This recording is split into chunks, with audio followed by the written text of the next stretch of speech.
What's up, dogs? It's your boy, Mike Mason, here for a very special Pipe Classic question and answer session with Slinger. I'm just going to be getting this set up real quick, so just please bear with me if you're one of the first people to make it in here. Yeah, and let me see if I can get Sling Dog in, and we'll get this party started. This is such an awesome opportunity. I appreciate everybody involved with Pipe Classic so much for letting me stick my face on here for you guys. I really appreciate it, and hopefully we're going to come up with some good questions. I believe there's a question feature. I'm like 90 years old when it comes to Instagram, but I think you can ask questions, or if I see them in the comments, we're going to try and pass them on, and I've got some fun ones for the homie. All right, let me see if we can invite Slinger. All right, there it is. Click. We have requested the presence of our chronicler, is the term I've actually come up with for him. Oh shit, we got the homie. Hey, brother. Hey, man. Hey, great to see you, dude. How's it going? Good. Awesome. Well, cool. All right, there you're situated. Do you need a moment to get this all straight? Yeah, kind of. Yeah. That's it. Me too, man. Me too. It took a minute. Good shit. All right. Awesome. It looks like we're both here. Guys, if you're not familiar, this is the legend Slinger. I was just telling them I'd come up with a name for you, actually. You are our chronicler. Just because it's got chronic in it, man, and you really are really an important figure in telling our tale. We have people like Bondhu, doing the technical stuff, and maybe even myself out here trying to document process. But what you did, I think at this point, it's had a tremendous influence on the industry. I want to talk about that. If it were up to my community, we'd just ask you like 800 questions in a row about degenerate art, but I know there's so much more to you. Dude, can we just hit some basics? Let them know where you're at, where you're working from right now. I mean, we're on Instagram, so they know where to find you, but if there's anything else that they need to know, maybe hit them with some basics. Yeah. I mean, I'm in Philadelphia, Pennsylvania. I've been here since 2007. I'm originally from New York City area. And I lived on the West Coast for like 10 years. I lived in Seattle, Bellingham, Washington, Vancouver, BC. Okay. I started blowing glass in 97 up in Ithaca, New York, where I was going to college for filmmaking, actually. Yeah. So that's where that crosses over. And so I've been blowing glass for a long fucking time. 20 Cool. Very good. Yeah. One of the things I wanted to jump into, like I said, I think the homies out there are like, when's Degenerate Art 2 coming? They just want me to ask you that 50 times in a row, and we'll get to that. But I want to talk about how you were part of Pipe Classic from the very beginning, Pipe Classic 1 and 2, and these were like the first, flame working pipe making competitions in the world, as I understand it. Man, I wanted to ask what the experience was like coming into that, not having any concept of what a pipe making competition would be. And at the time, did you imagine this was going to turn into a thing where we have like 20 flame offs a year, and Pipe Classic itself has gone on now for 20 years or that kind of thing? Yeah, like I was just starting to like make my film when the first Pipe Classic happened, which was in 2006. Okay. I was living on the West Coast at the time, So Tito invited me, I think particularly because I was making my film, because I was the only West Coast person invited. This is the birth of something new. So I think he was staying mostly local, mostly the Northeast is where all the pipe makers who were involved in the first one were from. And I'm originally from the Northeast, but I was living technically in Vancouver, BC at the time, but really actually just I was kind of pretty nomadic that year, just spending most of my year traveling around, kind of having a home base a lot in like Eugene or Seattle. And it's interesting because I was involved in a few different flame offs before the Pipe Classic. There's a flame off at the Best Bead Show down in Albuquerque, New Mexico that I did in like 2002 or 2003. And then the Eugene Glass School has a flame off that they do every year that was always super fun and kind of hyped up. And a lot of pipe makers would go there. But, there was always a rule at all these events that you couldn't make a pipe. Right. And it was interesting, especially at the Eugene Glass School, because it was a predominant population of pipe makers entering the competition to make a marble, make a goblet, make a sculpture, whatever. Mm-hmm. So, and then there was like I think it was 2005, actually, Ham made this giant spoon as his entry in the Eugene Glass School for the, goblet, for the sculpture competition. And they disqualified him and banned him temporarily or whatever. And then the next, my brother and I entered the competition, and we made this hammer pipe, and I made a hammer, or I made the pipe and he made the hammer, and we kind of smashed it and did this kind of performance art where basically in the flame off, you weren't allowed to make a pipe. So we made a pipe for a moment, but it was never completely finished. And we kind of smashed it as sort of we were trying to just draw attention to what we did, and sort of it's kind of absurd basically that pipes weren't allowed. You know what I mean? But people were scared and weed wasn't legal anywhere, and et cetera, et cetera. And the scene was still growing or whatever. So when the Pipe Classic first got announced or whatever, it was definitely perfect timing for that kind of thing to happen. You know what I mean? And we felt it as pipe makers. So I was pretty stoked, you know what I mean, that it was finally happening, because it just made sense with the amount of people involved. And it's friendly competition to celebrate an art form or whatever and bring people together around that. So, it was a great excuse for me to come out east, go to that event, meet a bunch of people, do interviews with people, get a bunch of footage, and then I traveled around the Northeast, going to a bunch of different studios and doing a few more interviews. And then I came back the next year, of course, and did it again. And it was a great time all around. I mean, it was how to describe. I haven't been to the Pipe Classic in the last few years. I've been to 3 or 4 or 5 of them, but it's been a minute. So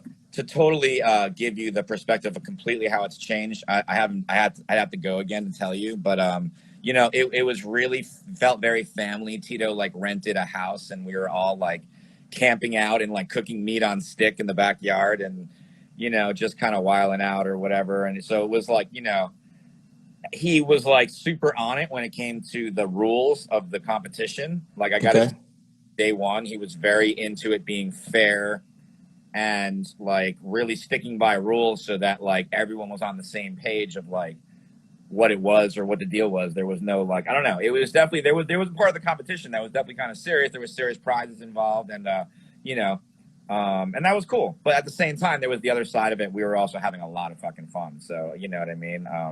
Yeah, I do.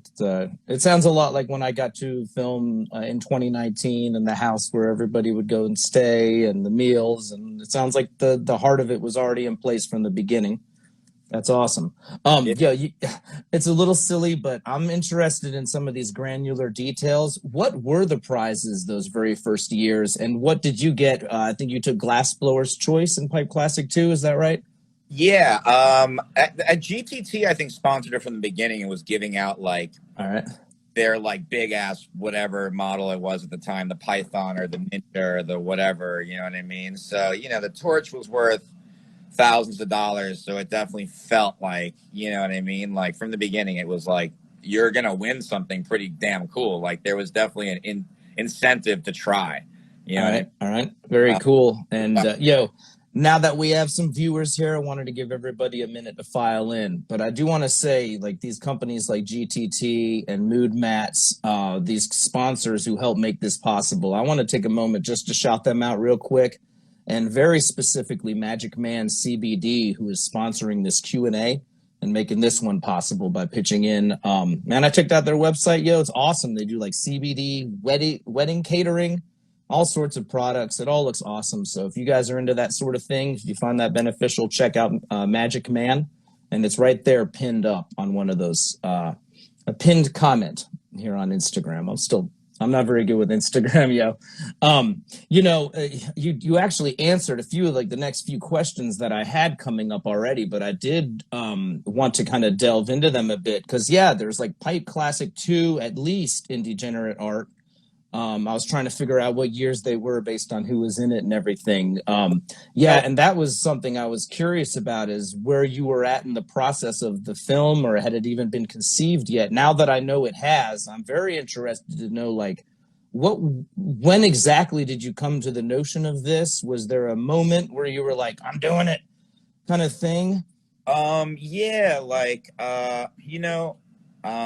I've been thinking about it the whole time I got into pipe making in general. I went to school for documentary filmmaking. So I just spent 5 years in college thinking about film and, learning a lot about not just making film, but deconstructing films, what makes a film good, and, critiquing and analyzing and understanding and deconstructing documentary and nonfiction film. And I didn't even know if I was ever going to use. I don't know. I was always. I'm a film nerd. I'm really into film. I didn't know. I went to college and had a lot of fun in school. And like kind of towards the end of school is when I started blowing glass. And so when I graduated from school, I just kind of like had a job at a vegan restaurant, and I was blowing glass. And as soon as I was able to sell enough spoons on the side that I was making more money than my job, I just quit my job. That's the last job I ever had, actually.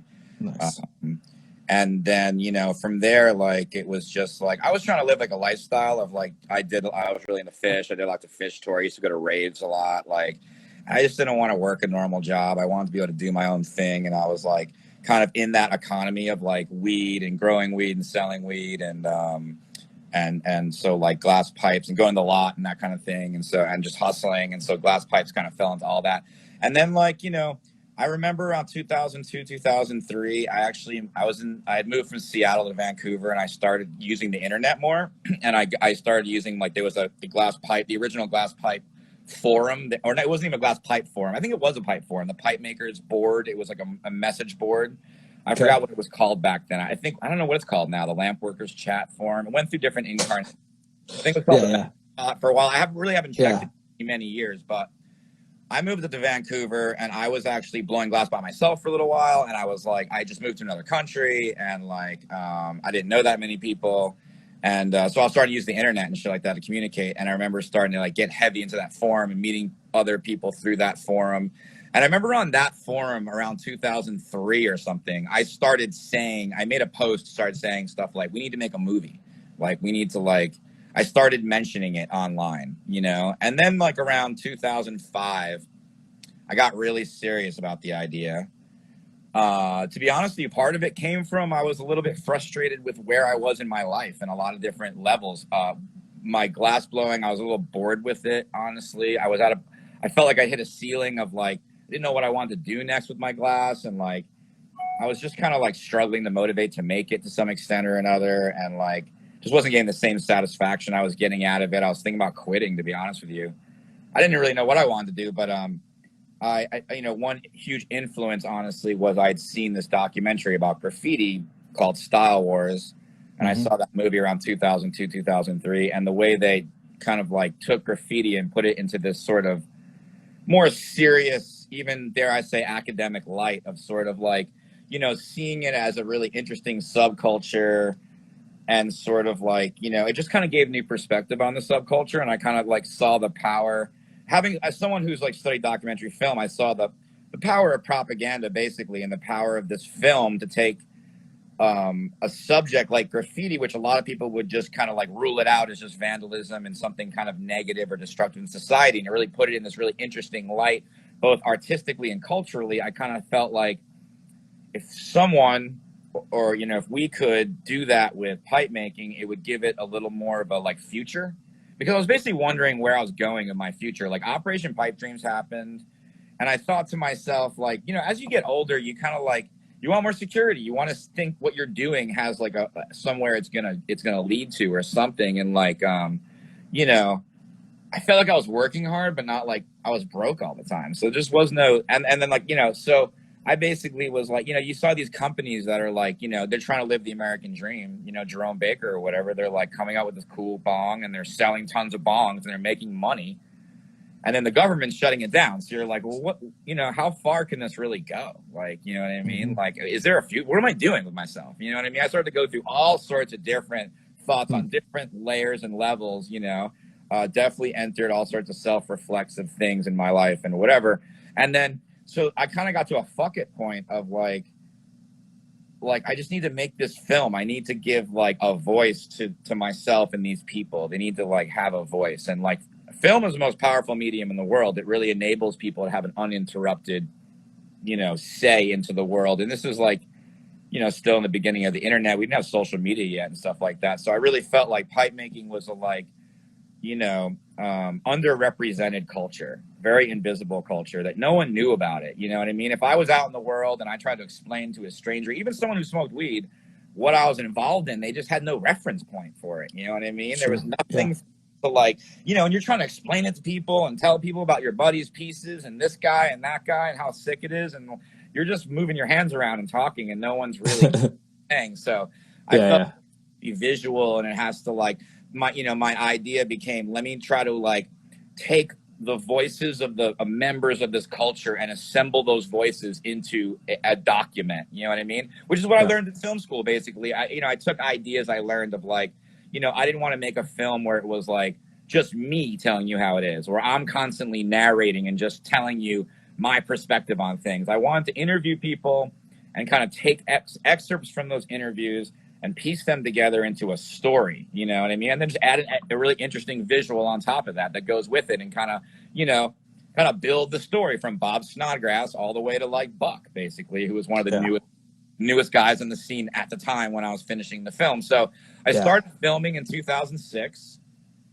And so, I had been filming a good portion of that year. And so then when I showed up at the Pipe Classic, I was about 6 months at least into being on the road and traveling around and filming. I was like mostly hanging out in Seattle and Eugene. I'd gone down to Arcata already and hung out with Banjo and a bunch of people. So I was by the time I went to Pipe Classic, it was kind of perfect, because I was kind of like, I was learning a lot. Like, I had never made a full-length documentary, even though I went to school for it. So, the people I started with were the people I knew. Like Jason Lee and Marcel were two guys that I blew glass with for a long time when I first started blowing glass. So I had a good personal relationship with them. So I kind of went to their spot and holed up, and I interviewed them. Actually, the first interview I did with someone that I never met before was with Yushin. I had never met Yush. It was 2006, and like it was the time when glasspipes.org was like the coolest source online for seeing what was going on in the pipe scene. And Yushin was like constantly putting up like really sick pipes on glasspipes.org and really like, showing himself as like someone to pay attention to. So I hit him up and I was like, hey, I want to come down. I'm in Oregon. I'm in Eugene. I want to come down to like Grants Pass, where he was at the time, where he's from. And it was cool. I remember when I showed up to interview him, he was like, oh man, this is so cool. He's like, what made you come to talk to me? And I was like, dude, you're putting out such sick glass on the internet. I had to come talk to you or whatever. And that's the first time I met him, actually, which now he's a fucking rock star. I mean, like, that was like a smart pick there. Yeah, it was cool though.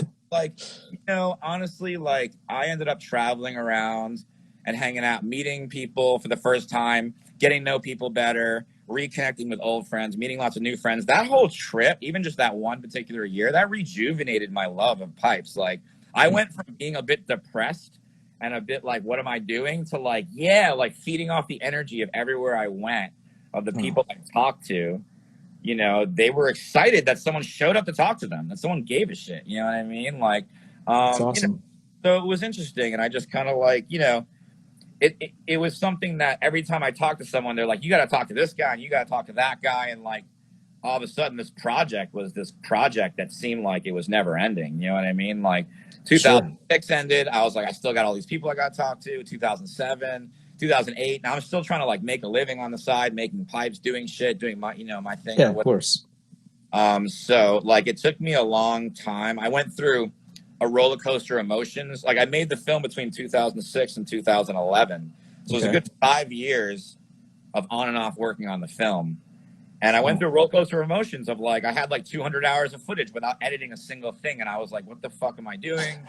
How am I going to do this? Like I went to school and I studied 16 millimeter film, and I'm old, right? I'm in my late 40s. I'll be 47 next month.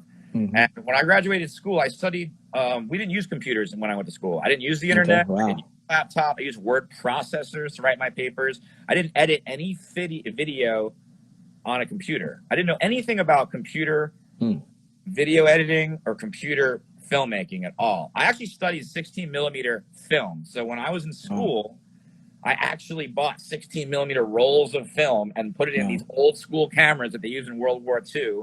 And literally like I had to like take a light meter out and like do a light reading of the scene and like, you know, do shit. Like I was not using modern equipment. I wasn't using video cameras. I wasn't doing a white balance. I wasn't, you know what I mean? Any of that shit. Like, so school was mostly theory, which was very, trust me, that actually was what gave me the confidence to be able to piece together the film and make it make sense, put it together. Cause editing is really where a film is born.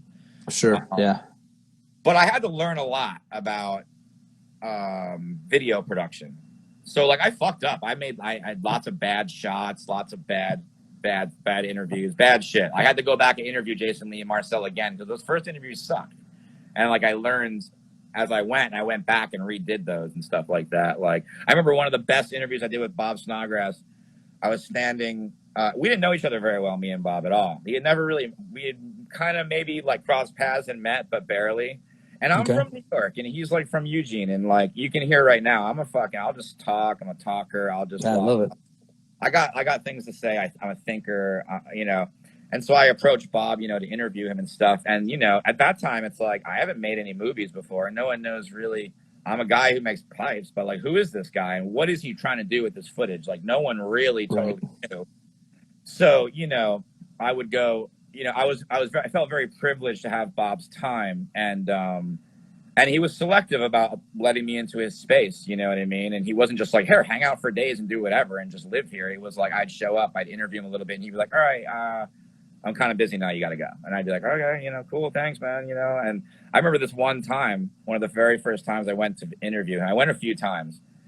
I went to his place, and he's like standing in his doorway, and he's holding this pipe, and he's telling this amazing story. And actually, Chris Carlson was standing right next to me, taking photos. Okay. Bob finishes the story.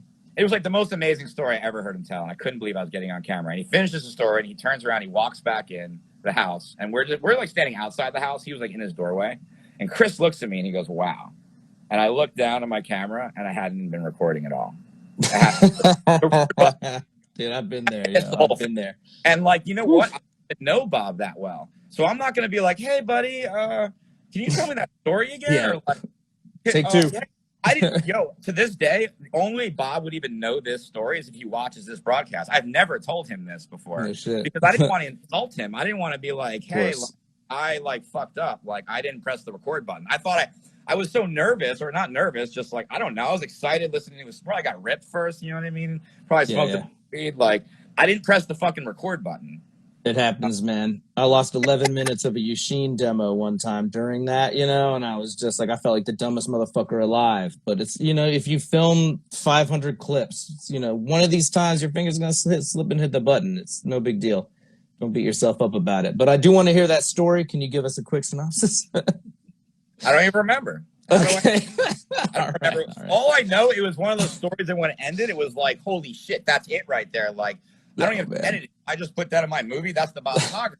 Like, he said best way possible. You know, I just kept going back and talking to him, and I just got what I needed, you know, eventually. So, you know, it was a lesson learned, but, you know, it's like blowing glass. You know what I mean? Like, you learn to fix your mistakes and to deal with your, you know, whatever situation presents itself in your glass piece. And that's how you become successful. Barely any glass you're making just goes head to toe perfect. You know what I mean? You're usually going to No.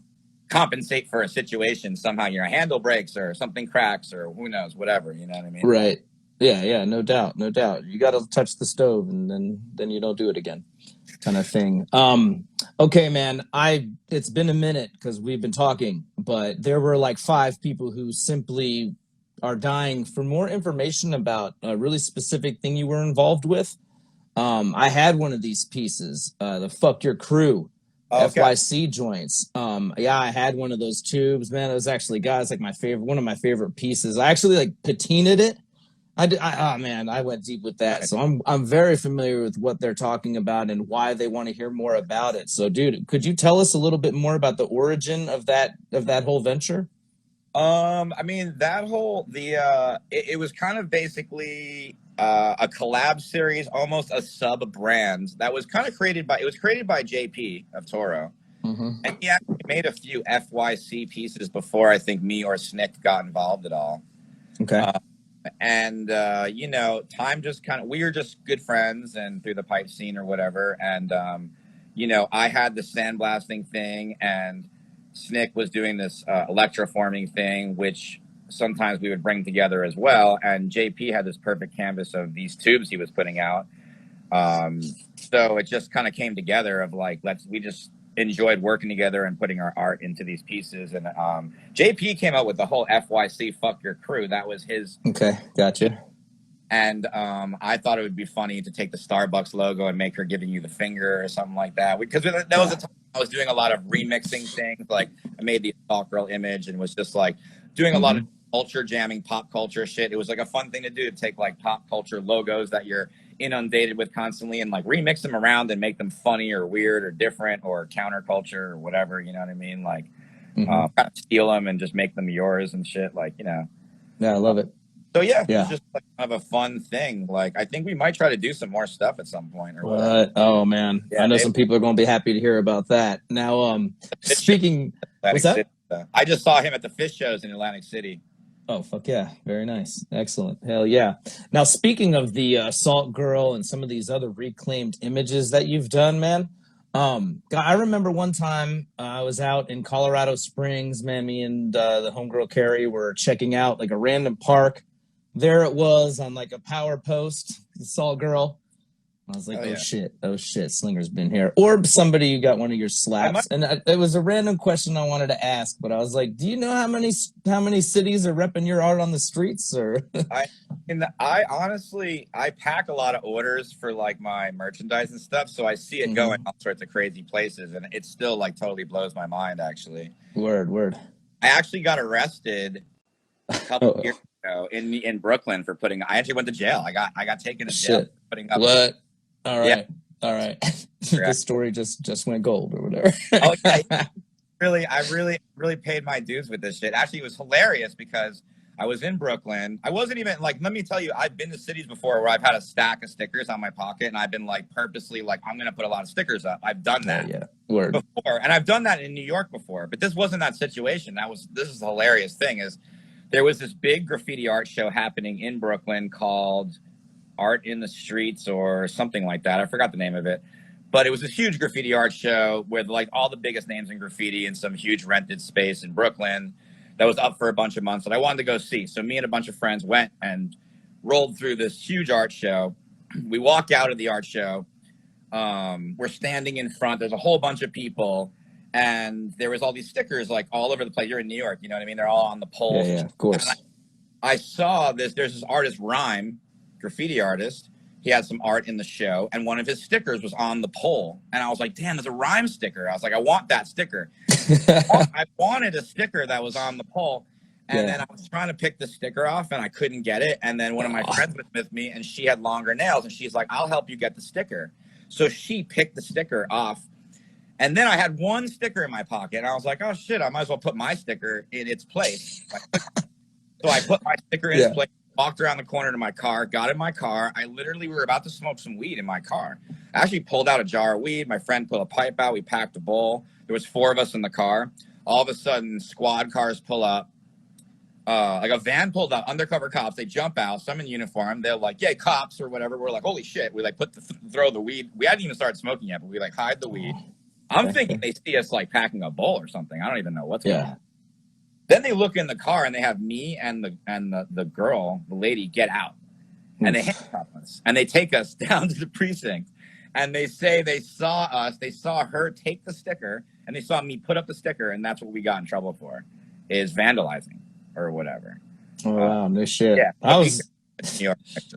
yeah, I was afraid it was like Rhyme himself being like, "Yo, why'd you put that shit up over my slap?" I sent him a DM like the next day, and I said, "Hey," all right. Because actually, while I was in jail, there was another guy in jail who got in trouble for the same thing in the same neighborhood, and actually smoking a joint when the cops run up on him, and he threw the joint down, and the cops even said, "We don't even care about the weed. We saw you put those stickers out. You put like 5 stickers." Man. Wow. And then they took in like about 5 more people that evening. I got out. I didn't have to spend the night in jail that night. I got out before I got fully taken down to central booking or whatever, luckily. But yeah. Okay. But yeah, I mean, it's an extended story that, I mean, I've never really told that story. So. Yeah, no, I'm so glad I asked about that. This is one of the ones that was on maybe going to go to the cutting room floor because I didn't want to bug you about putting up stickers. It's degenerate art. I'm putting up stickers in the movie, you know what I mean? And in Brooklyn, so. Yeah. All right. I wanted to ask, man, like I said, I'm not trying to put you on the spot about like degenerate art too. But I do want to ask you do you see more filmmaking in your future, be it about glass or even any other topic? You know what? I'm a film nerd, and I really, really would like to make more film. Okay. I don't necessarily know about a degenerate art too. I feel like degenerate art sort of exists real time on social media at this point. Yeah. I feel like in the future of documentaries about pipe makers and the scene, that the next level is to dig a little deeper into who the people are and to get more.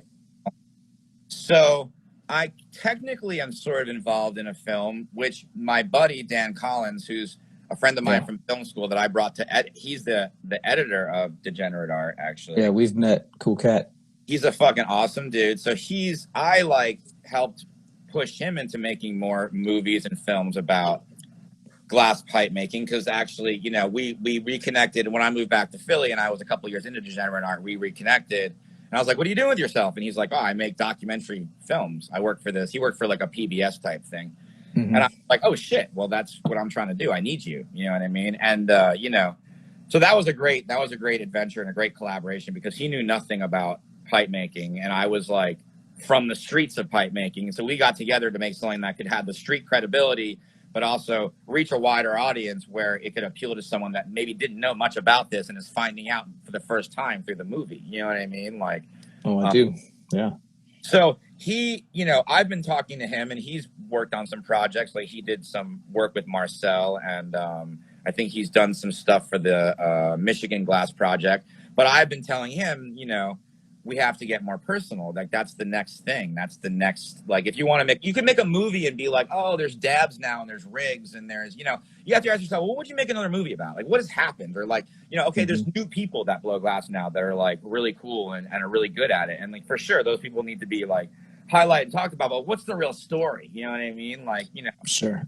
And I feel like the story is the people, because I feel like that's what's really interesting more than anything. Like, you know, glass is really cool, but it's an inanimate object. The people who make it are like, that's the story. That's what, like, you know, I'd like to paint a picture of. So, you know, that becomes a difficult task, though, because, you know, putting someone's life out there is like, it's a responsibility of the filmmaker, for one.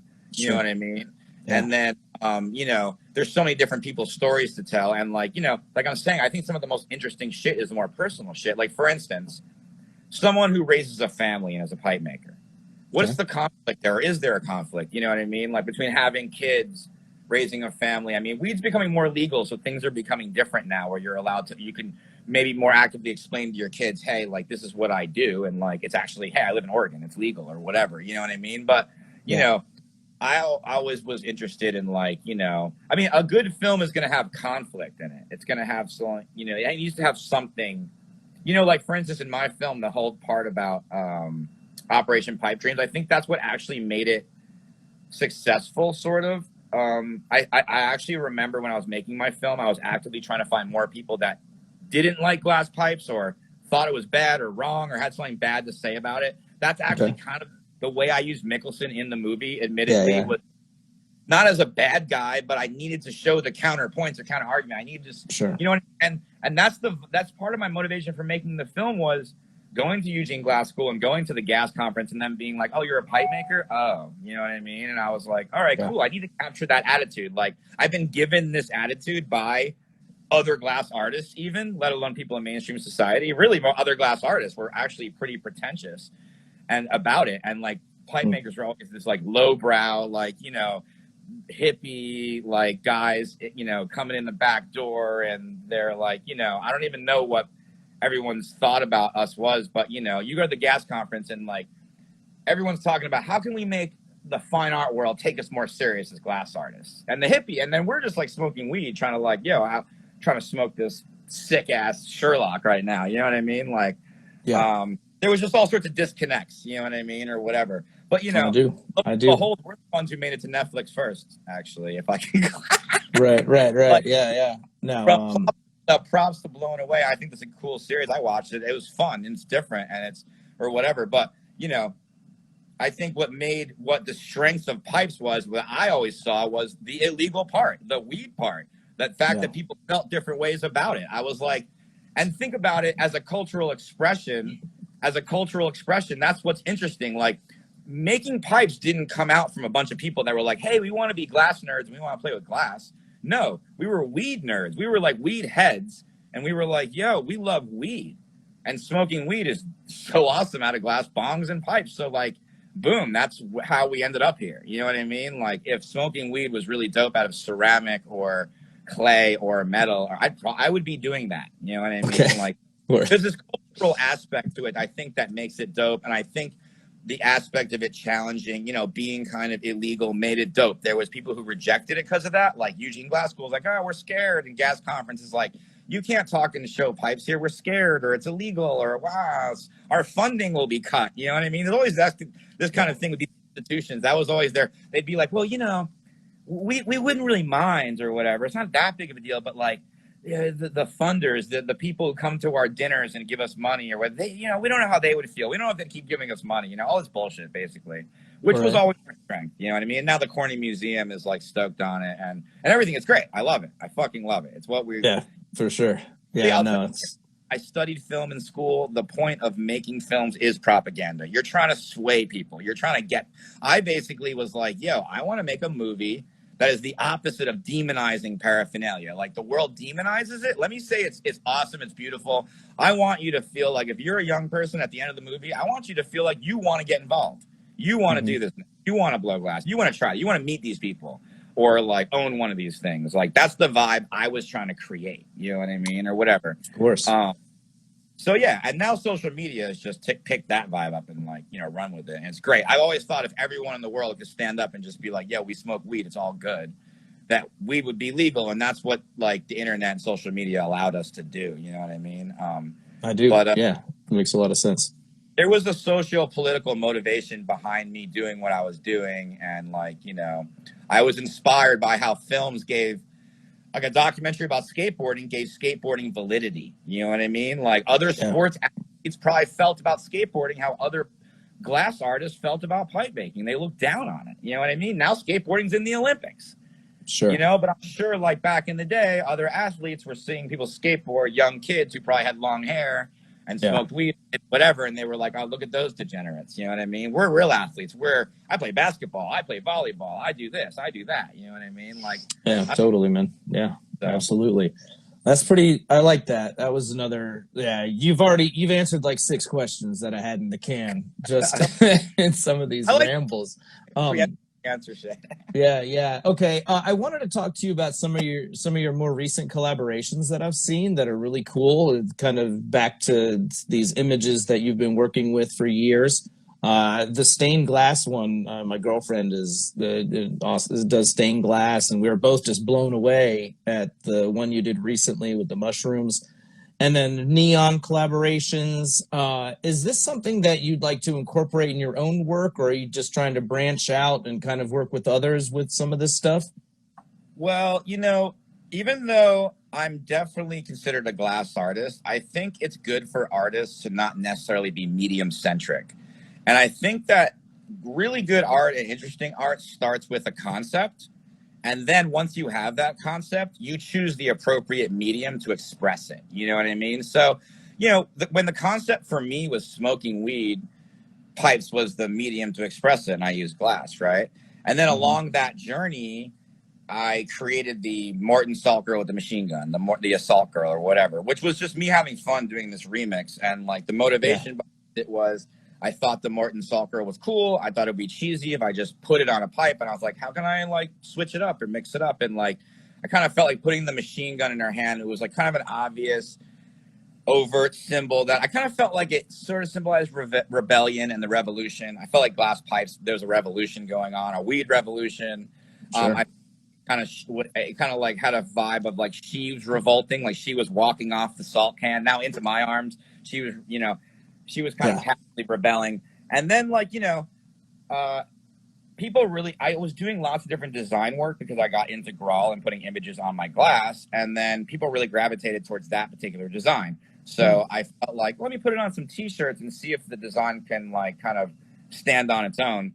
Mm-hmm. And, a t-shirt is like, probably one of the best forms of delivering propaganda next to like a commercial or a movie or something like that, because everyone's walking around just advertising whatever's on their shirt. You know what I mean? Like Yeah, for spreading sure. that vibe or communicating something. So, after a while of putting out t-shirts and stuff like that, I started to ask myself, all right, what the fuck am I saying with this image? Because when I first made the image, I didn't have this big manifesto behind it of like, but even if you don't have a total reason of why you're doing something, as an artist, again, I feel like we have a responsibility. If I'm putting out an image eventually, like ad nauseum, all the time, people are seeing it, I should have a like idea of what I'm saying with it, or like even if I'm not expressing it completely to people. Mm-hmm. And I came up with concepts of what I'm trying to say with the Morton Salt Girl. But what I realized eventually is that more than guns, the revolution to me, I like to symbolize in terms of like weed plants and mushrooms. So I kind of pivoted at some point when I was like, all right, I'm starting to do a lot of clothing. I'm like doing paintings. I made bronze sculptures. I have this concept that now I'm like taking beyond glass, and I'm just creating, I'm trying to take it any level I can. I'm trying to paint it big. I'm trying to like create a t-shirt, whatever, make a bronze. I was like, that's when I became way more aware of like, what am I trying to say? What am I proliferating here? And like, for me, the revolution is smoking weed and mushrooms, and it's a consciousness mindful revolution. You know what I mean? There's Yeah. a mental health revolution. There's a revolution that these things are just natural plants. They shouldn't be demonized, and they shouldn't be illegal. And that's the revolution. And I felt like if people are going to walk around wearing these t-shirts, I want everyone saying, yo, take mushrooms, smoke weed, or like not even like telling other people they should do that. It's not about telling you should do anything. It's more just co-signing that, or saying, I Mm-hmm. believe it, or I connect with this, I relate with this, or I'm communicating with other people that also relate with this, which is what I relate to. That's how my whole life has been so affected by these plants, mushrooms, weed, acid, you know what I mean, or whatever. I do. So Yeah. so, to me, that's what it all comes down to. It's not about me, like, necessarily. I just have a concept that's interesting, that I'm saying something with in its own way. You know what I mean? Like, I could put lots of words to it, but it's like, it's said so well in this image, and Mm-hmm. it different things, different people gravitate towards it. And it's kind of like, in some sense to me, it's like a sports team that we're all on. You know what I mean? Like, we're on team weed or we're on team mushroom. Like, I I, like that. I had a booth I was vending at the Emerald Cup a couple years ago, and I had a weed shirt and a mushroom shirt and an acid shirt. And it was interesting. People came and they gravitated towards like the acid one or the mushroom one or whatever. And it was about what they related to. They had this particular experience with something or whatever, or you know what I mean? Like it was like I had a cool back and forth with people, like talking to them while they were checking it out or purchasing one or whatever about, they would sometimes tell me about the last time they tripped on acid as they bought the shirt or whatever, you know what I mean? Like, or how they microdose on mushrooms for their mental health and it's changed their lives or whatever it is, you know what I mean? Like, or how Yeah. they use smoking weed for their anxiety, you know what I mean? Or stuff like that, you know what I mean? Like, so, You know, that's what it is to me. It's like, it's just pushing a message, and it's fun. It's like, it's wrapped up in this pop culture. It's easily digestible, and it's fun. And like, you know, people that smoke weed like cartoons and things that are fun, and we recognize these things and we've changed them. Like, you know, we see these logos all over the place, like corporations. Like, you know, if I ask myself, what's my cultural expression? Like, I'm a white male from the United States, so what kind of culture can I express? If I want to like express the culture I come from, like what am I going to pull from? What's the imagery? Like, you know what I mean? Like, without trying to appropriate from, let's say, other cultures. And to me, that's like capitalism and corporations, corporate logos. Like, that's the environment I live in. Right. We're forced on it. Like, you're driving down the highway, it's billboards, and you're in the train station and it's advertisements on TV. You get in the cab, you get in the cab and there's like a TV screen trying to show you an advertisement. You got to like try to mute it like automatically, like when you're in New York or whatever, you know what I mean? So, you know, I feel like I've always been interested in that idea of artists kind of like being like, well, that's the landscape. They forced this shit on them. I'm going to take it and I'm going to like make it my own, and I'm going to like put it back out there, but I'm going to re-express myself through that. I'm going to regurgitate something, you know what I mean? Like, you know, so there's something I actually I get off on stealing a corporate logo. Hell yeah. That's right. I don't think Morton Salt really cares, actually. No, they're benefiting from this boosting, whatever. I don't know, but yeah, man. Good shit. Now, man, you know, I wanted to ask you a question. You know, you're speaking so much about this culture thing. Let's zero in on pipe making. Do you believe that that the culture that you kind of documented, I think you connected this culture to the American dream and that sort of vibe without, you know, making this a 30-minute question. I hope you understand what I'm getting at. Do you believe that this culture has changed in the time since, or been enabled, or what's your feelings on where things stand in 2021? I mean, definitely. I mean, you know, tons of the rock stars of the pipe making scene aren't even in the film. So that's boom right there. You can yeah, it's changed a lot because, you know, if you study the other cultures, like subcultures like graffiti or skateboarding, there's like a generation that comes after the next generation that just outdoes the generation before them. You know what I mean? Mm-hmm. Like, yeah. You know, the first guys skateboarding were like skating a pool and they were like, let's go over the light, let's go over the ledge. And then Tony Hawk comes around and the generation next, and he's like, yo, I'm going to 720 this shit. And then the next generation comes after Tony Hawk and they're like, yo, we're going to spin like 3 more times. And you know what I mean? Et cetera, et cetera. You got like Nigel Houston or whatever. You have all these, like, it all evolves, you know what I mean? And each generation outdoes the next generation. And that's like super awesome. It's like, there's a lot of youth culture energy involved in it, but like a lot of those other cultures, though it's interesting to see the sort of first generation of pipe makers growing old now. You know what I mean? I do, yeah. The changes are super interesting because you have like a lot of people like me who are like 40s entering our 50s. I'm going to be 50 in like 3 years. You know what I mean? Like, and you know, I look to Bob Snodgrass. He's the only guy that I kind of look to as like the actual guy who's like way older than me that actually pioneered the whole scene that I can look up to and be like, well, where did he, you know, and his whole scene is sick. Like, he's the dude who's like an older gentleman that'll be at the events and be like chatting story with all the young people and connecting with everybody. I want to be that. I want to be that forever as well. Like, I'd like to be a part, you know, in my life. Like, I always want to be connecting with the new generations and everything like that. I always want to be making pipes. Like, I haven't been producing as many pipes lately. The pandemic threw my personal life for its own, you know what I mean, ride, like a lot of people or whatever. Yeah, I think we all joined you on that ride, man. Yes, I didn't even have access to a glass studio for a good year. I have a studio now, so I'm getting back into it or whatever. But yeah, so there's a lot of pivots made or whatever. But you know, I feel super blessed for this life and everything. Like, super, you know, it's been an amazing fucking ride. Like, I love the community and everything like that. You know, I'm super about it. Like, in terms of degenerate art too, I think that other people should make a movie because, you know, you don't want one guy telling the story every time. Every single person's relationship to glass pipes is valid. And it's all different. Everyone's relationship is different. My relationship is my relationship. My relationship isn't the end all be all. It's just how I feel about pipes. And how I want to participate in the culture, and how someone else participates in the culture is also completely valid. Like some people, it's a job. It's a good job, and they might like make just spoons. You might not know their name. You know what I mean? Like that's still a super valid relationship with the you don't have to be a rock star to have a relationship with the thing. You know what I mean? Or have to that doesn't have to even be your goal.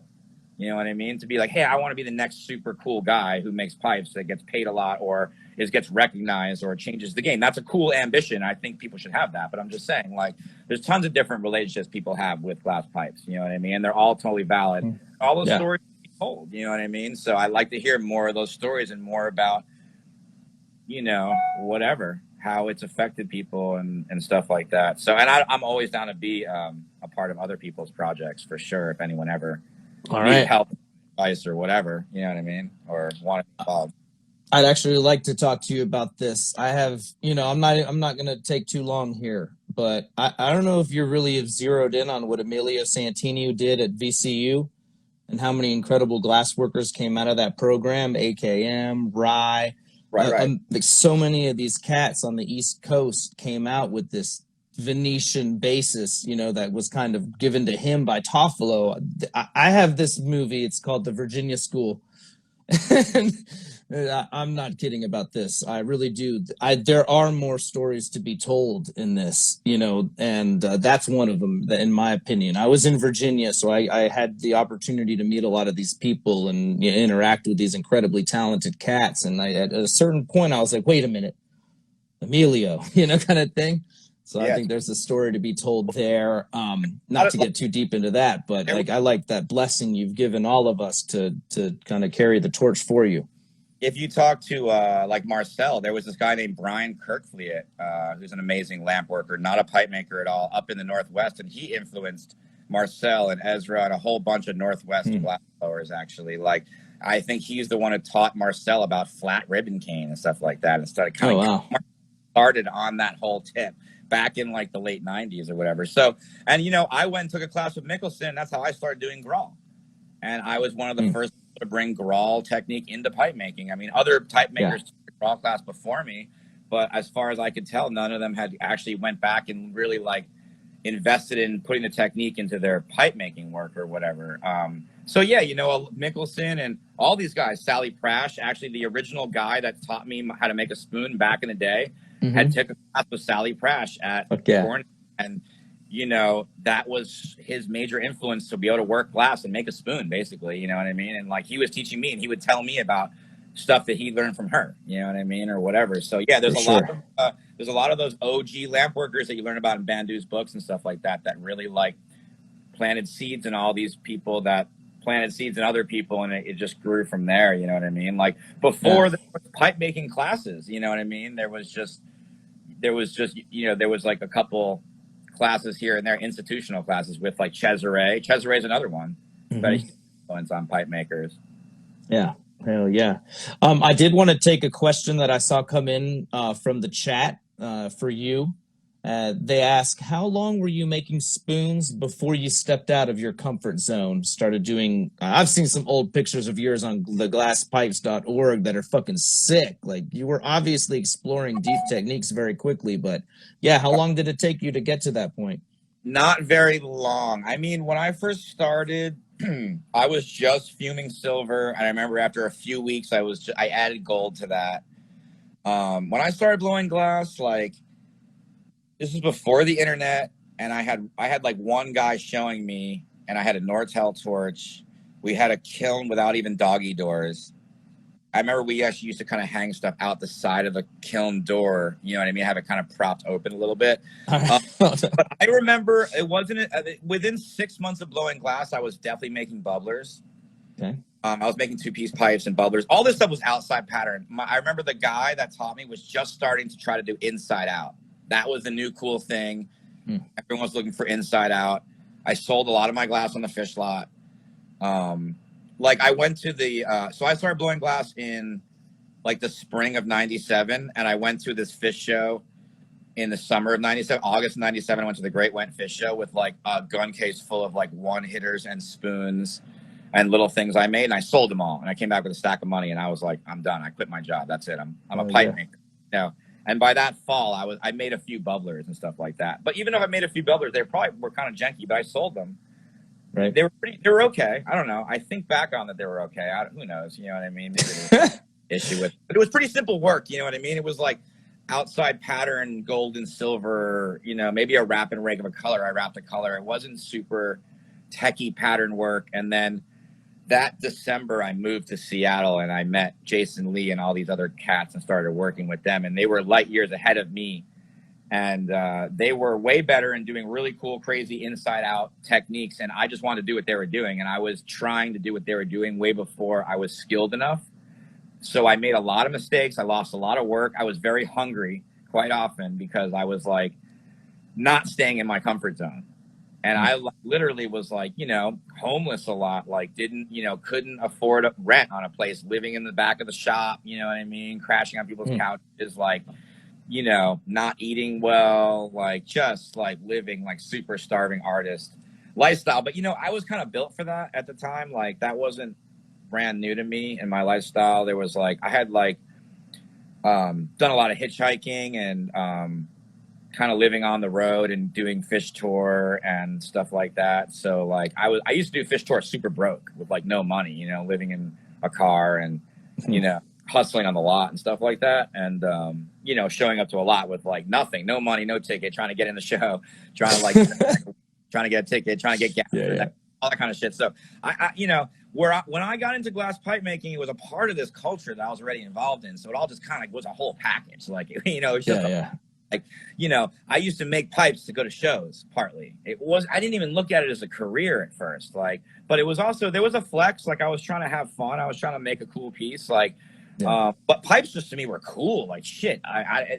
What is cool now? There's a whole new level of critique of a pipe. The way people look at pipes and compare different people's works and analyze it and like pick out who they like and try to like, you know, compare people's work or whatever. I don't even know. Like it was a different world back then. It was way more innocent. I'll just tell you that. You know what I mean? Like we didn't have the internet sections and yeah. And also like, you know, pipes didn't go for a lot of money back then. The ceiling was 420. No pipe went for more than 420. You know what I mean? So you're just making pipes for like everything from $25 to 50, $100, $150. And you're just kind of having fun making these things. You weren't like, I don't know, the investment, you know, your ego wasn't as invested into it in a weird way as it is now. Like, you know what I mean? Like, I don't know. I get like nervous when I'm making my pipes sometimes now, just because I'm like, it's a Slinger pipe. It's got to be like perfect. Right. Yeah. Now you've got a reputation to uphold.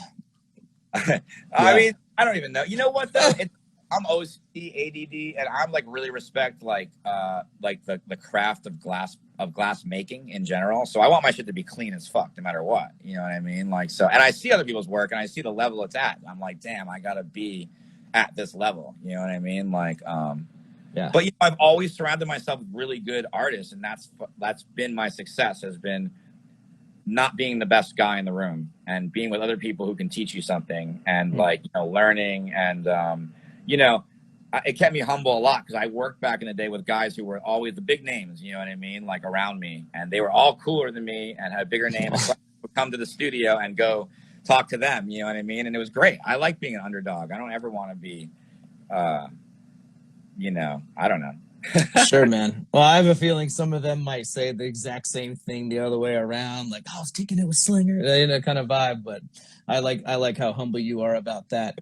Homie, there is something that I've actually, we have a contingent of Canadians in the chat, and they want to know about, you apparently did a show at the Melting Point out in BC, Degenerate show. Could you talk about this a little? I'm not familiar, so tell me about it too. Fuck yeah. Well, I mean, that was the so, you know, I mean, no holds barred. So I'm American. I went and lived in Canada for 5 years. Okay. I didn't have a visa. Well, you know, I'll tell you what, here the story kind of goes back, to be honest with you, if you want me to be real about it. When I was in film school, I was really into legalizing weed. Like I was into the legalization club and shit like that school, to the point where like the second year out in the club, I was one of the presidents or something like that. Like, so I was always into, so when I was in school, I wanted to make a documentary about marijuana. And I ended up going to Amsterdam in 95. I went to Amsterdam. This is before I blew glass. I went to Amsterdam to the Cannabis Cup. to film and make a documentary for school. And when I went to Amsterdam, I actually met Jason Harris for the first time at that Cannabis Cup. Saw Bob Snodgrass marbles for the first time. Saw glass there. I bought a glass pipe when I was in Amsterdam. It wasn't my first pipe, so I'd actually purchased a few on the lot before. But I bought a pipe there. But besides that, I met people from British Columbia.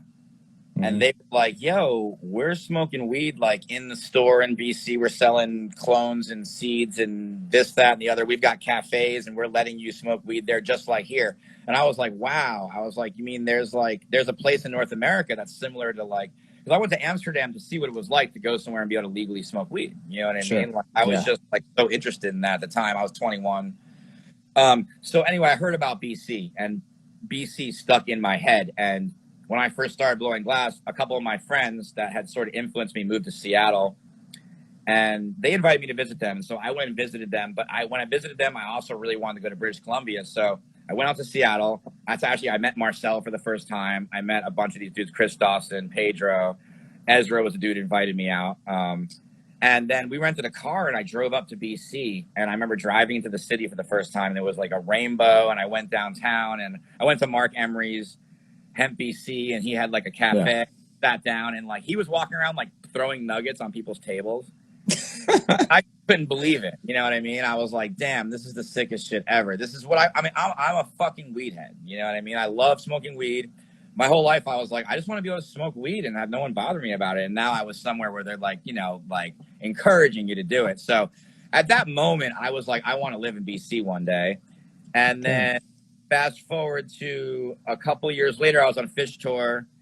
Bada bing, bada boom. My car broke down. I was hitchhiking, and this dude, Mark Richardson, picked me up, and he ended up becoming this guy, BC Bubble Man, later on in life. I know him. Yeah. Brilliant bubble hash or whatever. So he became this buddy. I met this guy at a fish show, and we partied at the show. And he's like, yo, you should come up to BC. And I was like, dude, I love BC. Weed's like legal up there. I got to come up there. And so I started going up there and hanging out with him. And I met all his friends who were fucking rad as fuck. And, you know, I was just like, I want to live here one day. You know what I mean? And then, you know, I lived in Seattle and blew glass and did my thing and lived in Bellingham. And I went and hung out there a lot. And eventually some friends of mine up there just had like an extra room in one of their houses and invited me to move up there. And I just crossed the border with my torch and my clothes and shit and just went up there and just started living there and blowing glass. And it was cool. It was a whole different world. It's a different vibe. I mean, even though Canada is right next to the United States, it's a different world up there. It's very similar and it's very different at the same time. And I really enjoyed both those aspects to it a lot. I had a really amazing experience living there, made amazing friends. And, you know, that was right around the time when Operation Pipe Dreams happened or whatever. And I am as I've kind of explained, there's a part of me that is like a weed activist, a social political person with weed. And I was like, to me, it was at the point of like, it's so fucked up that like, you know, they're judging what we do and it hasn't even been like, it's not even illegal yet. You know what I mean? Like, you know, like you make a pipe, it's clean, like no drugs have been smoked out of it yet. And it's like, they're saying it's illegal and you know what I mean? So I decided to throw this art show with Bubble Man, who had just opened a gallery. He had had a lot of success making bubble bags. And so he opened a store and he made the store into very much a gallery space. And he was a big supporter of glass pipes and art. And we became really good friends. We both love smoking weed, both love smoking hash, both love fish, like et cetera, et cetera. So, we teamed up and through this show, and I brought a bunch of some of the best pipe makers in, you know, the United States up to Canada, or at least their work. Some of them didn't show up, but and had a show, and it was cool. And I think before that show, the year before that show, my friend Gasp threw a show in San Francisco that he called Headpiece, and the idea of his show was, if we're going to call pipes art, we need to put them in the context all other art's in. We need to actually have an art show. We need to have a gallery. We need to have pedestals. We need to make a flyer and have an opening and invite the artists and invite people to look at the art and display it like art. You know what I mean? So, you know, I really inspired. Me and Gasp actually went to college together. Him and I have actually known each other before either of us moved out. So, yeah, it's a small community, a small world. It is, man. It's crazy. We both went to Ithaca College. I was a film major. He was a photography major. No shit. Wow. Came together for a year and through epic parties. Him and D-Rec played in a band together, and I was like their roadie, basically, to be honest. Oh, shit. Hell yeah. Shout outs to D-Rec. Yeah, we all know each other back in school, and we all just took bong hits out of fucking plastic graphic bongs. You know, we all discovered glass pipes. You know, I dragged those guys to their first fish shows, probably their last fish shows, actually. That's not for everyone. But you know, I'll just expose it. I dragged Derek, Mr. Heavy Metal. I've dragged him to I've dragged him to a bunch of sick fish shows, actually, like, because we would go to fish lots to sell glass, and I would trade. I remember at the Philly Spectrum show in '97, I traded 2 spoons for 2 tickets to the show, and I was like, "Yo, Derek, come in the show with me." And we got in the show, and the first song was playing, and we're dancing around, and some, like, you know, the security guard goes, "Let me see your tickets," and they were front row tickets. The guy grabbed us and brought us, and all of a sudden we were in the front row of the show, the Spectrum. Fuck yeah, I love it. That's great. Fucking sick. Yeah, man. He's I've run into him quite a bit lately, and he's a little more laid back these days. I'd like to think, like, maybe the fish got into him. I don't know. You know, I think, like, everybody, like, you grow older, you make life changes. Yeah, I'm just playing. Yeah. You know, I think he's like, he'd be a great interview, actually, honestly. For sure. Yeah, no. I've got some footage of him, and I'm excited to get him onto my show, and definitely get into some of that stuff. So yeah, I'm very excited to chat with him. But he would be the perfect person for one of these Pipe Classic Q&As, because he's been right. You know. Well, but some people are a little more expressive with their words. Some people are a little more shy. Like, some people thought things out. Like, I'm a relatively, like, conversational, expressive individual, and, like, I try to, like, be mindful of what I do. So I'm thinking about this stuff all the time. So when it comes to interview time, I'm like, yeah, cool, let's go. I'm like, I could obviously talk forever about whatever, just because it's, you know, like, to me, like, it's everything. It's all wrapped into one. It's a lifestyle. It's a job. It's my hobby. It's my art. Like, it's my expression.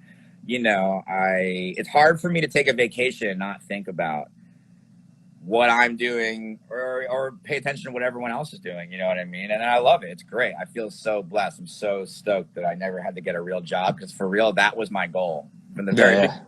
That's awesome. The whole goal in the very beginning when I first turned a torch on was like, I don't want to get a job. I don't want to have to work for anyone. You know why? Because I also used to have, like, dreadlocks, and I used to, like, to dress kind of weird, and you know what I mean? Like, have piercings and shit. You know, now that's way more accepted. But I mean, back in the day, you know, people would judge you and say you can't get a job and that shit. I remember just being like, you know what? I want to, you know, my parents would get on me about shit. I remember when I was in high school, I had dreadlocks, and my mom's like, you know, telling me how at the college interviews, they're not going to let me in their college because of the way my hair looks. And I would say stuff, you know, if they don't want to let me in their college, I don't want to go to their college and shit like that. And I want to, you know, just having your parent even reinforce how institutions don't want you to conform to them, and how much I didn't want to conform to that. You know what I mean? Yeah, of course. Right?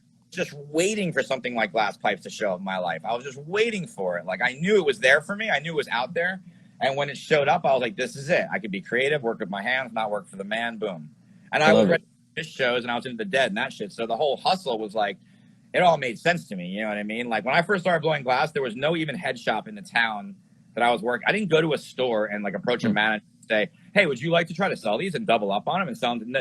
There was none of that. I didn't even think about that. Like, there was no concept of that. I was just like, I'm going to go to the lot and I'm going to hustle. And then I'm going to go back home and make more work. And then when there's another string of shows, I'm going to go to the lot and I'm going to hustle. And that's what I did the first years, actually. Oh, well, that's dope. It's really bad. I mean, times have changed, but I'll never get tired of hearing about these stories. I started in 2013. So, like, guys like you who built this market from the ground up, from the dirt up of the lot. And I have so much respect for that. And it's something I'd love to hear about. Let me take you back to Pipe Classic here as a topic. Are your days of competing over, or is there a chance you could be lured back into one of these rounds? I'm gonna say, like, chances are slim. Here's my thought. Okay. Here's the thought process. Right now, if I decide to get into the Pipe Classic, there's the pressure of, like, well, what are you gonna make? You gotta come up with a concept, right? Yep. And that pressure usually works really well and helps people create really amazing things, because they're like, dude, I've committed to this thing and I've got to do it, so I've got to come up with something. And they're like, you know, diamonds form under pressure. Yeah. Feel that way about a lot of deadlines in my life. Whenever I've had shows or things coming up, I've been like, oh shit, like, there's this stressfulness, but it creates, like, beautiful work. Lately, in my last bunch of years, I've been enjoying trying to, like, keeping myself away from the stress of those deadlines. So my philosophy usually with anything, so for instance, with doing an art show, for instance, is instead of booking a show and then being like, now I got to make a body of work for it, I want to make a body of work and then book a show. So when it comes to the Pipe Classic, I feel like I want to come up with a really good idea, something I would make in a competition and then enter the competition, as opposed to entering the competition, throwing my hat in the ring and then being like, okay, now I've got to come up with something. You know what I mean? Yeah, you're going to wait till you got the ringer. like, I'll be honest with you. I think I always see the competition as more celebration and more fun than anything. That being said, if I'm going to do it, I'm going to take it seriously. And if you're going to take it seriously, you really got to believe in what you're doing. You know what I mean? So that's the only way you can do it. So, and I just don't want to put myself in some kind of situation of like stressing myself out. Cause like I've actually thought about jumping in before, and I've actually put myself in the mock stress of what I'd make if I was in the Pipe Classic. Okay. And actually, you know, I was in the last competitions I was in were in Vegas. They did like some big, like in 2010, I think it was, there was a huge sick, I have some footage from it in my movie. At the Mandalay Bay, they did like the Masters Flame Off. There was like 3 flame offs at the same time. There was the Masters Flame Off. There was this like sponsored flame off where like I think people, I don't know, there was a female flame off. There's all these flame off, but there was flame off. It was like me and Buck and Banjo and like Ghost and I'm trying to think who the fuck was in this thing. It was like everyone who was everyone, like Chris Carlson and Freak and Paco and Mike Fro and so many like amazing artists were in this thing or whatever. I remember for my piece, I ended up making these 2 white Sherlocks, and I went around and shot footage of the other contestants. And in the allotted time, I made a little video, like a little kind of documentary, and I like made a booth. Everyone's pieces were displayed just on a table, and I created a pop-up that was all blacked out, and I like projected my video onto these Sherlocks. I actually came in 4th place, which was pretty cool, because I did beat a lot of really big names, actually.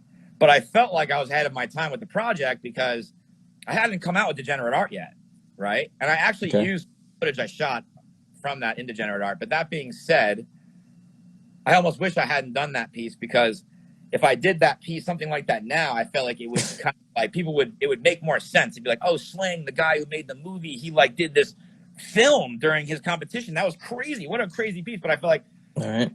You know what? Honestly, I shouldn't have even said this in this live broadcast. Yeah, no, I was just thinking the same thing, dude. He should have just kept that to himself. But you know what? I keep it real. And I'm not going to for a competition and be like, you know what? I did this piece 10 years ago, and maybe a lot of people don't remember or weren't there or weren't around then, so I can kind of redo it, and I'll just take it now. So fuck it. I don't give a shit. But that's the thing. You know what I mean? I want to come up with like a really good concept. So you know what? When you see my name back on that flyer one day, because, I got a whole much, I'm not done yet. There's many more Pipe Classics, hopefully, and many more possibilities of me jumping back in. And when you see my name back on that flyer, you better believe I'm coming for it. Like, you know what I mean? Like, so, like, I'm not going to say no, but I'm going to be mindful of saying yes or whatever. But, I did do the one piece that I made in the Pipe Classic where I won Glassblower's Choice was actually really cool, which was a similar vibe, where I remember I was getting really into doing imagery and sandblasting, and the rules of Pipe Classic is you can't bring any pre-made art. So I went and took photos of other pipe makers and contestants and people in the audience and sandblasted all their images on a bubbler that I made during the competition. That was a pretty cool piece that I'm pretty sure Tito still owns that piece or whatever. Oh, nice. And that has a cool vibe about it or whatever. And it's crazy. And let me give you guys a perspective. Let me give you perspective of how much Pipe Classics changed. I sold that piece to Tito for like $300, I think. All right? Yeah. My Pipe Classic piece, I sold for $300. You know what I mean? In today's world of pipes and value and the Pipe Classic and what they've auctioned pieces off and stuff like that for, it's like that's how much a Pipe Classics changed. Things done change, you know what I mean? Like, but the Pipe Classic was crazy. Actually, it changed my life. I'll tell you this on a whole side personal note. Sort of how I ended up in Philly a little bit, because at the first Pipe Classic was just another glassblower. Jag was one of the other contestants at the first Pipe Classic. And I met him for the first time there. We had never met before at the very first one. And both our pieces fell apart at the first Pipe Classic. We tied for last place. Okay. Kind of bonded over that a little bit. And we really got along at the Pipe Classic. We'd never met before, and he's from Philly, and I was from New York, and we have a very urban attitude. And we really bonded. I remember cooking meat on a stick in the back of the Pipe Classic house. And I remember when we exchanged phone numbers, and I remember him texting me being like, hey, we're going to do stuff together in the future, bro. And you got to come to Philly and da-da-da-da-da. And lo and behold, I decided to like move back from Canada back to the United States. I wanted to come back to the East Coast, and I was broke and I didn't have much money, and I needed to blow glass, and I didn't have a studio. And I showed up in Philly, and Nate had Philly Glassworks, and I started blowing glass at his spot, and I never left Philly. I have lived here ever since, so it was kind of interesting. And that whole relationship to the Pipe Classic. So, you know what I mean? The Pipe Classic, it like, you know, it changed my life in that sense. It really, you know what I mean? Like it, you know, I formed life-changing relationships there. Like I totally bonded with someone that became one of my best friends. Like Jag is one of my best friends now, and I met him for the first time at that event. It's cool, this old picture. There's an old picture that I have somewhere of the two of us having a conversation at that event. And first of all, we look so much younger. But second of all, it's super cool because I'm like, wow, in this picture, we've only met within a few days. It's a few days of us meeting. And him and I have gone to Japan together at this point and shit like that. We've like, you know, traveled around the world together and whatever. And when I first moved to Philly, I was like his roommate for a little while and his studio mate and stuff like that. So, you know. That's awesome. So yeah, props to the fucking Pipe Classic. Yeah, the magical connections that happen. And yo, I do have to say, been following this chat. I don't know if you have, but I did see the homie Mike Shelbo say that if you come back to do Pipe Classic, he's gonna come do it with you. All right. Yeah, that's competition level just went up, unfortunately, but that's really fucking cool. Yeah, yeah. Well, you know, I'm gonna meditate on something, you know, because I'm an ideas person. I love ideas. I love conceptual art, and you know, if you're gonna win the Pipe Classic, you got to make one hell of a pipe, or you got to have one hell of a concept, because like the competition is fierce. You know what I mean? Like, and the level of craftsmanship in glass blowing and glass pipe making is on a whole nother level these days. Like, I remember back in the day when I first learned to properly do a Dewar seal to make a bubbler. I was like, dude, that's it. I know it all. I know all the texts. I know all the tricks. I know all the science I need. I don't need to learn anything else. And now we've got like these crazy recyclers and, you know, else these dudes are making that I'm like, holy shit, I got to like go back to school for real. Yeah. It was something I wanted to ask you about, actually. Is there anybody out there or any particular technique or function that you're enamored with now that you think is a great innovation? And conversely, I'll ask if there's any that you don't care for that are big now. I mean, you know, I think the whole dab revolution is dope because there's two things going on. One, I think really high concentrated, well-made water hash is really good because it's harm reduction. If you can get, if marijuana as medicine, if you can get the effects of smoking a whole joint in one hit as opposed to having to smoke a whole joint, that's kind of harm reduction, because the worst part about intaking cannabis is the smoking part of it, technically. You know what I mean? Health-wise. Sure. Yeah, man. You know, and then right there, the way to do that is with a glass piece. Boom. That's where we come in. And so I like the dab revolution, especially the whole solventless water hash revolution or whatever. I'm good friends with Bubble Man, so I come from that kind of that perspective or whatever. And so you know, I think it's cool because there's a lot. I mean, I like to smoke a lot of blunts and shit like that, and so like a lot of people might all of a sudden like throw glass pipes to the wayside, because a lot of people just like to roll joints and blunts. Like a lot of the world, like if you leave the United States, actually, most of the world rolls joints, right? Actually, they usually mix it with tobacco as well. Yeah. So now that there's a hash revolution and a dabbing revolution, I think that's actually what's going to bring pipe art international. Because when Europeans are dabbing, because I've been going out to like Barcelona and Spanibus, and I've been hanging out in Europe, and I've been friends with European pipe makers, and it's just slowly but surely happening over there.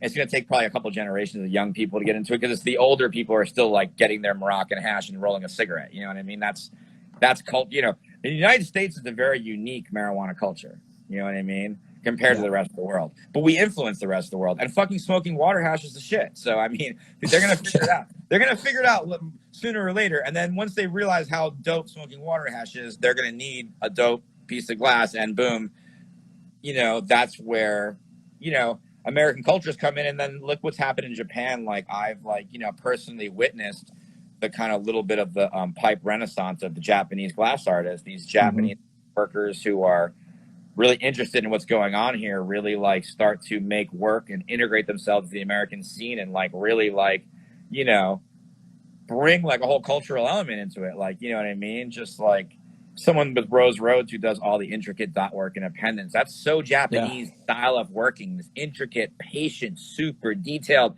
in a super small space. You know what I mean? Like that's super Japanese. Like it's awesome. It's great. Cool to see that influence the American artists. It's cool to see it push people, and it's cool to see the Japanese. Those guys sell most of their work, or almost all their work, in the United States. That's where the market is. You know what I mean? So I mean, like, you know, it's been cool to watch our culture influence people on the other side of the planet. You know what I mean? Of course. Japan, 2009, and taught glass blowing classes.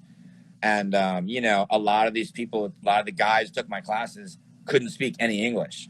You know what I mean? Like I taught a Grawl class and I was using Photoshop over there on a computer. It was all kanji. There was no American English. Luckily, I knew my way around Photoshop. I could just feel it. I knew how to what top-down menus. I just kind of knew where things were located and stuff like that. But yeah, it's really cool actually to see. It's been fun. Like I've been going to Europe, going to Barcelona, doing shows out there, and doing they've been doing like European flame offs and stuff like that. There's some people out there who are really pushing pipe art and glass pipe art in Europe. You know what I mean? So no, those have I'd love to get out to one of those one day. There's, you know, there's England ones, there's the Spanish ones. Yeah, it seems like things are pretty advanced out there. Now we do have an update to the Pipe Classic Premier League. This is the year coming up when you're going to do it, and now Mike Shelbo, and we do have Calm Glass has offered to jump in on that year as well. So that's wow, yeah, that's right. Yeah, that's what I'm calling it, Pipe Classic Premier League. Right. No, but honestly, it's, I don't know, just the notion of you jumping back into this, I think, has gotten some homies excited. We need to get some of these international homies involved. We need to get a guy from Europe out here. We need to get a guy, even if we need to sponsor him, like the Pipe Classic needs to do a fundraiser and get a couple international, maybe someone from South America or Central America. There's guys out there, like, I don't know, let's at least a Japanese artist and like a European artist, I think, because they've definitely got artists in both those places that could come out for sure. I'd love to see Dice K, Disc Glass in the Pipe Classic. I would love to see Doc Glass from the UK. He's like the man out there. He fucking kills it, dude. Doc Glass was a scientific glass blower for like I think about 15 years or so before he even like used color glass, let alone made a pipe. And so he was so good though. The man is like human lathe. And I had the honor of filming his demo at Glass Vegas a couple of years ago. Nice. Really, really talented guy. My buddy actually filmed it. I just edited it. But I watched it 50 times in the process, kind of thing. Anyways, when's the next classic? Is it going to happen next year or something, I think, or what? There is a lineup for 2022, so hopefully everybody I'm not trying to get political, but everybody who's going to get COVID should just get it over with. Everybody's going to get vaccinated, get it. And then we can have Pipe Classic 2022. It's gonna. Yeah. No, honestly, that seems like what it is. There's like a rise, and then everybody who can possibly get it, you know, is gonna get it, and then it just drops off. So I don't know. This is Dr. Mike Mason with you tonight, but I'm just playing. Anyways, man, gosh, what else is there to talk about here? I wanted to talk about the Cyber Pipe Showdown. Have you had a chance to follow along with the entries this year? Been checking a bunch of them out for sure. All right. And do you have a feeling? Do you have any predictions for the winner here? We talking hoobs? We talking ducks? There's definitely some super strong entries for sure. You know, it's like for like hoobs to make a car like that. That's just what he does. You know what I mean? So I think he was like, you know, he's made for these kind of competitions. I like seeing hoobs in there for sure. Yep. I gotta say that Nady Love piece though. Holy shit. Gorgeous. About the whole vibe of it, everything about it, I really, really, really, really, really, really like that piece a lot. And I don't know, I can't say enough about it actually. But Nice. yeah, I've seen some other really cool stuff. I saw the ladies representing super hard. I saw the Blossom piece and the Tammy Baller piece were super, super impressive. Yeah. And I really like seeing the ladies in there hitting hard or whatever, because there's a lot of like really good female glass blowers in the scene, and it's good to see them, in the mix or whatever. And yeah, I'm really impressed. I mean, I think it definitely takes the pressure off to be able to make it at home. So I Hmm. want to see make that piece, you know what I mean, or make something crazy like that, like at a venue or whatever. Sure. Um, but you got to do what you got to do. It's COVID, and we can't have everyone at the venue. So I think it's super dope that you guys are doing this or whatever, and it's fun. I think it's fun for the audience a lot too. I think it's fun. Oh yeah. I've been having watching people kind of campaign a little bit, and not even just like the artists themselves, but other people like one of the entries, and like friends of mine like reposting certain people, or being it's been impressive actually, to see what people do. Like I said, like the pressure of a competition. The thing is almost, no matter who you are in this scene, just about all of us make a living. It's our job.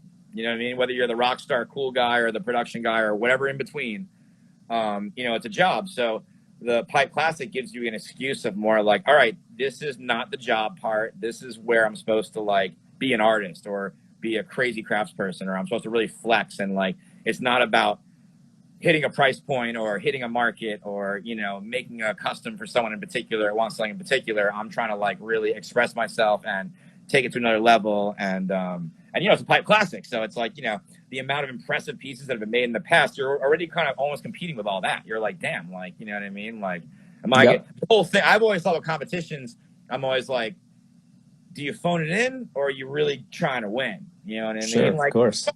when you show up to competition, you're just gonna make what you normally make. There's nothing wrong with that, because it's not always about trying to like go for the cutthroat and try to like I care about winning a prize or like stand. You know what I mean? It's just about fun. It's about celebrating. It's about just being a part of a community. You know what I mean? But Hmm. yeah, you know what I mean. It's cool to see people go hard, though. You know what I mean? And the Pipe Yeah. Classic Yeah. fires that. And the Pipe Classic is the OG competition. It really is. Like, no matter what, like it is the first ever pipe Yeah. competition, like of its kind. Like it'll always be that. You know what I mean? So Yeah, I do. Hell yeah. Um, there's like the 13th man. If you're familiar with this, that's the competitor. That's yourself fighting against fatigue because we're right, partying all week, right? I could right, be right. misrepresenting this meme of Pipe Classic, but that was my understanding. But I Oh, for think sure. you just coined the 14th man. That's the weight of the past. Because Right. there really is. There's a history there. Like it's gotten better and better. I mean, like I have the Pipe Geist entry that year from oh man, and there's been so many amazing Pipe Classic entries over the years, and I do think there is like you've got to fucking if you're not going to come correct with that, then you shouldn't even be in the building Right. type of thing. So yeah, I understand what you meant with that, or I think I feel it. Yeah, at Yeah, least kind definitely. of Well, vibe. because if I'm entering the Pipe Classic, the first thing I'm thinking about, well, one of the things I'm thinking about when I'm trying to come up with what I'm doing, unless I just have a concept that I'm like, this is just what I'm doing, I'm thinking a little bit about, well, what's won in the past? You know what I mean? Like, what have people gone for? You know what I mean? There's kind of different ways to go. There's like, Kurt B's gone very conceptual, or you have Hmm. someone like Yushin or like Jason Lee that goes very like traditional pipe maker, but they're flexing like the highest echelon of that. You know what I mean? And like, Sure.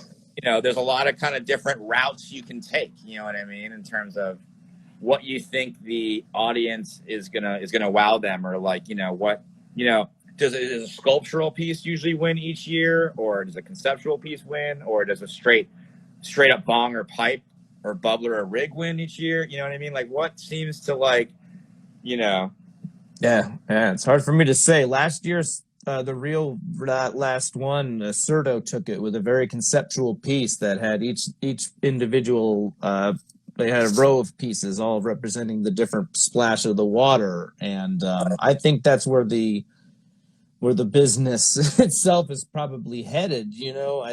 I think you spoke about this. I've been researching your interviews and rewatching Degenerate Art and all that to make sure I was ready for this.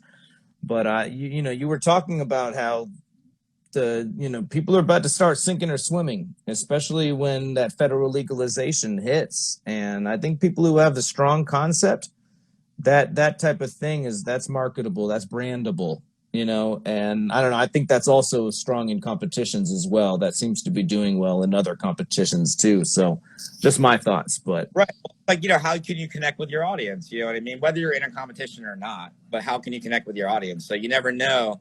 Anything can happen at a Pipe Classic. There might be something going on, like COVID's happening, and maybe there was, someone made a piece that's super relevant to what's going on somehow, that everyone gets wowed by because they're like, oh shit, like I just relate to this, or like somehow, you never know, you know what I mean? Like, yeah, well, man, yeah, I don't know. All I know is I'm really looking forward to this year, 2028, or whenever they convince you to get on back. And I gotta give a shout out to my dog in the chat, Kai Dyes, man. Yeah, he did make this incredible torch tie dye. It's like a CC. Awesome. If you're not familiar with these, man, he's pretty freaking awesome. Anyways, yeah, I just saw my homie in there to give a shout out. Let's see if we have any other questions here. Ryan Bearclaw asks, when you coming out west, Sling? I don't know, man. I mean, I haven't been traveling that much, to be honest with you, because obviously COVID and all that shit. Right. Okay. I don't know.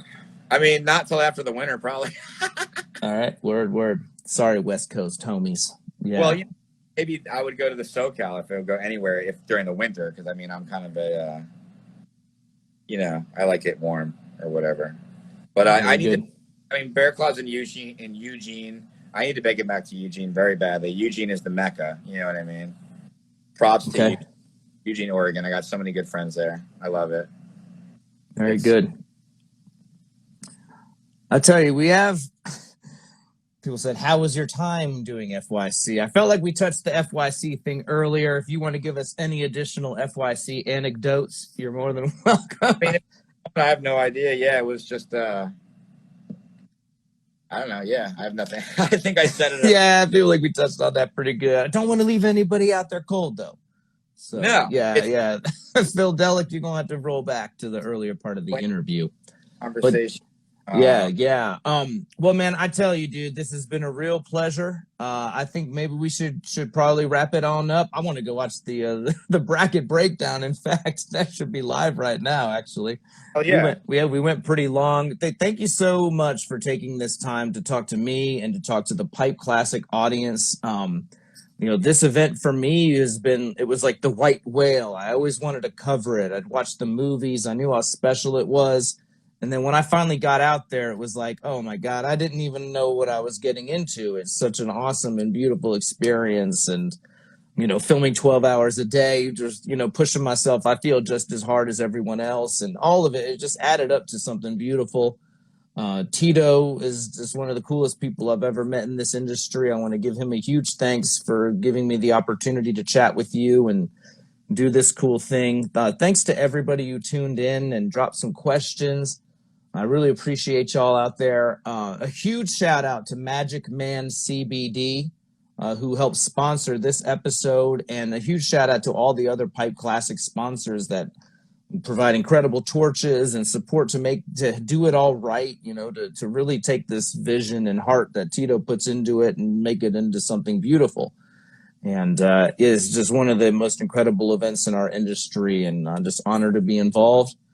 So I'm going to shut up, but let me hand it off to you for a proper goodbye, Slinger. Thank you, brother. I want to say thanks for having me, and I appreciate fucking everyone out there for real. Like, you know what I mean? Like, the whole glass pipe scene is nothing without the community of every single person. You know what I mean? So, like, that's it. Like, we all make this scene what it is. You know what I mean? And I just want to be a catalyst for good vibes, and to, like, I get inspired by other people, and I want to keep passing that inspiration on to other people, and we'll just keep the inspiration flowing. And let's keep fucking smoking weed, smoking hash. I love it, brother. Burn Gallery. Thanks, Mike. Thanks, everyone who's a part of the Burn Gallery, Sarah May, and past, present, future, Pipe Classic competitors and peeps or whatever. Like, Pipe Classic's the shit. Like, so I seriously highly recommend that, especially when it's back in action and in person. You get your tickets and go to Vermont. It's the perfect time of year. Yep. It is a fucking party like none other. The glass blowing is amazing. The people are amazing. And there's only 2 or 3 glass blowers working at a time. That means there's other glass pipe makers hanging out with nothing better to do than socialize with you. So if you're into glass pipes and you want to connect with artists, it's like the place to go, basically. So yeah, thanks a lot. And love it, man. Thank you again, brother. And thank you for inspiring us. Fuck yeah. Peace, everyone. Later.